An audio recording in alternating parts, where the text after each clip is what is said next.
तो phosphorus trichloride का सूत्र क्या होता है? PCl3 होता है। क्या होता है? PCl3 होता है। इसको याद रखे रहिएगा। तो कैसे बनेगा? तो लिखेंगे सफ़ेद फास्फोरस पर शुष्क क्लोरीन से क्रिया करके फास्फोरस ट्राइक्लोराइड बनता है। मतलब जो सफ़ेद फास्फोरस हम लोग पढ़े हैं, सफ़ेद फास्फोरस का सूत्र क्या होता है? तो P4 होता है और उसमें शुष्क क्लोरीन के साथ जब मिला करके जब गर्म किया जाता है तो क्या बनता है? Phosphorus trichloride. 3 है तो इसलिए ट्राई कहा जाता है और 5 रहता है तो पेंटा कहा जाता है। तो 3 यहाँ होने की वजह से क्या कहेंगे? फास्फोरस ट्राइक्लोराइड बनता है। कितना छोटा रिएक्शन है। यह सफ़ेद फास्फोरस है और यह क्लोरीन है, दोनों को मिलाया गया तो क्या बना? फास्फोरस ट्राइक्लोराइड बना। तो आप सभी विद्यार्थी से नोट करते चलिए जिससे एक नोट्स भी आपका बनता रहे। अब भौतिक गुण समझेंगे।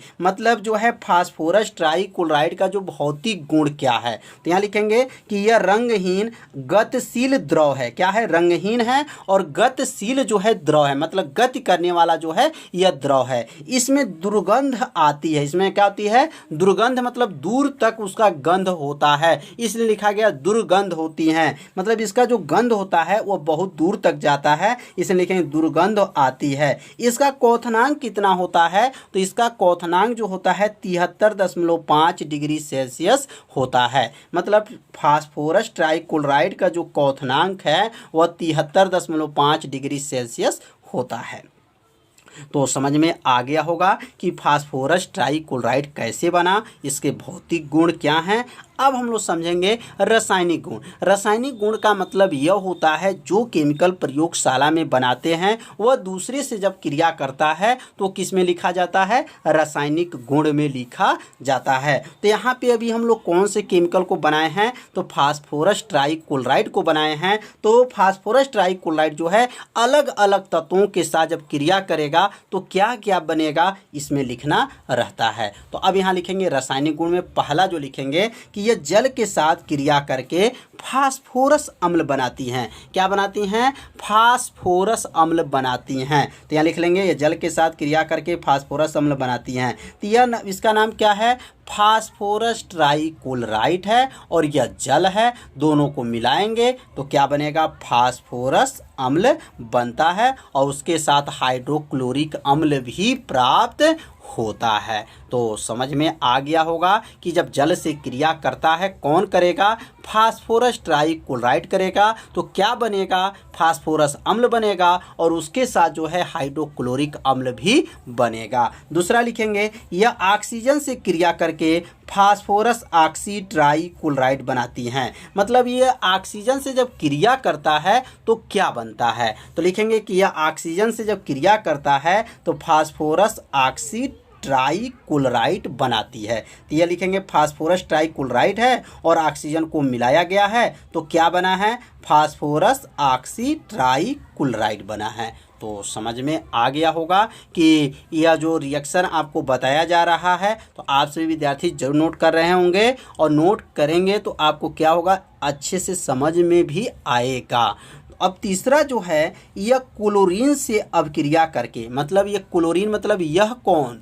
फास्फोरस ट्राइक्लोराइड है और किससे क्रिया करेगा? क्लोरीन से जब अभिक्रिया करता है तो फास्फोरस पेंटाक्लोराइड बनता है। तो ये लिखेंगे फास्फोरस ट्राइक्लोराइड है और यह क्लोरीन से जब क्रिया किया है तो क्या बन गया? फास्फोरस पेंटाक्लोराइड बना। पेंटा का मतलब 5 है तो यहाँ पे देखिए 5 मतलब 5 FeCl5, इसको नाम हो गया फास्फोरस पेंटाक्लोराइड बना। तो समझ में आ गया होगा। यह 3 जो है रासायनिक गुण आपको यहाँ बताया गया और इस रिएक्शन को आपसे विद्यार्थी नोट करते चलिए।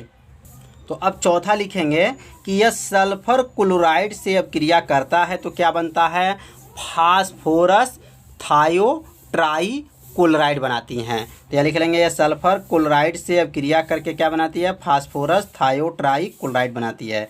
तो वो PCl3 जो है इसका नाम क्या है? तो फास्फोरस ट्राइक्लोराइड है और इसका नाम क्या है? फास्फोरस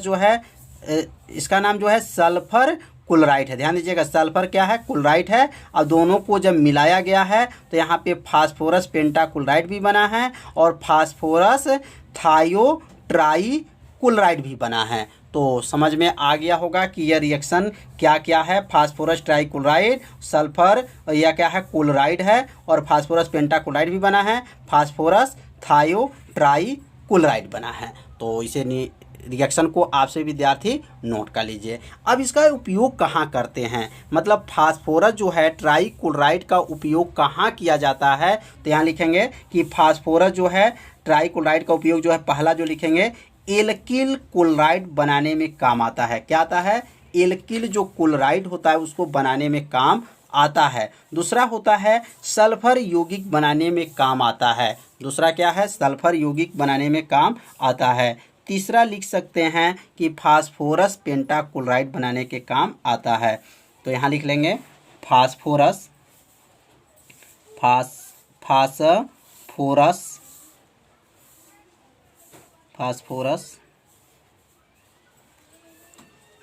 पेंटा ऑक्साइड बनाने के काम आता है, बनाने का काम आता है। तो समझ लिए होंगे कि फास्फोरस पेंटा ऑक्साइड बनाने का काम आता है। तो 3 यहाँ पे जो है उपयोग आपको बताया गया। तो यह इस उपयोग को आपसे विद्यार्थी नोट कर लीजिए।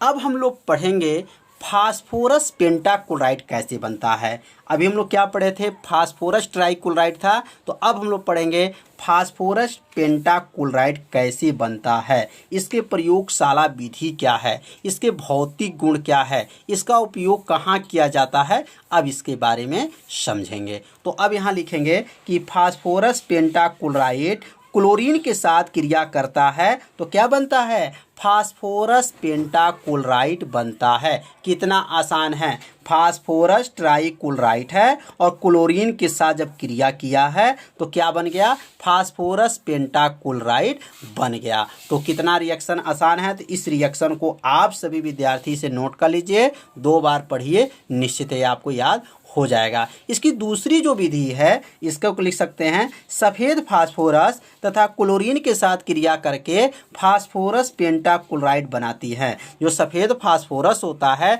वह क्लोरीन के साथ जब क्रिया करता है तो क्या बनाता है, फास्फोरस पेंटाक्लोराइड बनाती हैं। तो P4 का नाम है सफ़ेद फास्फोरस और इसका नाम जो है क्लोरीन है। दोनों को जब मिलाया जाता है, मिला के गर्म करेंगे तो क्या बनेगा, फास्फोरस पेंटाक्लोराइड बनता है। तो समझ में आ गया होगा कि फास्फोरस पेंटाक्लोराइड कैसे बनता है।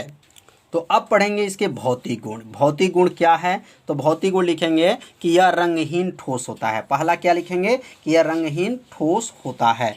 और दूसरा जो है इसका क्या भौतिक गुण है, यहाँ पहला लिख लेंगे और यहाँ लिखेंगे दूसरा।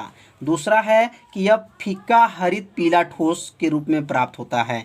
लिखेंगे कि यह फीका, जो फीका रहता है मतलब पूरा नहीं माना जाता उसको फीका बोलते हैं।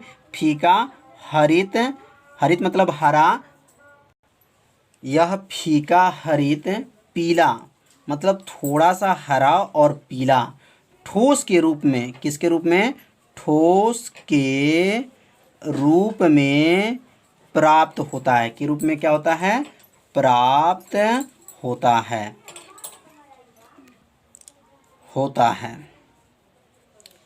तो क्या होता है, यह पीला हरित मतलब यह फीका हरित पीला ठोस के रूप में क्या होता है, प्राप्त होता है। और तीसरा इसका जो है भौतिक गुण है कि इसका जो है क्वथना, इसका 100 डिग्री सेल्सियस पे, कितने, 100 डिग्री सेल्सियस से नीचे, 100 डिग्री सेल्सियस से जब नीचे इसका जो तापमान होता है नीचे, ऊर्ध्वापातन, ऊर्ध्वापातन का मतलब यह होता है कि वह सीधे जो है गैस के रूप में हो जाता है, ऊर्ध्वापातन हो जाता है।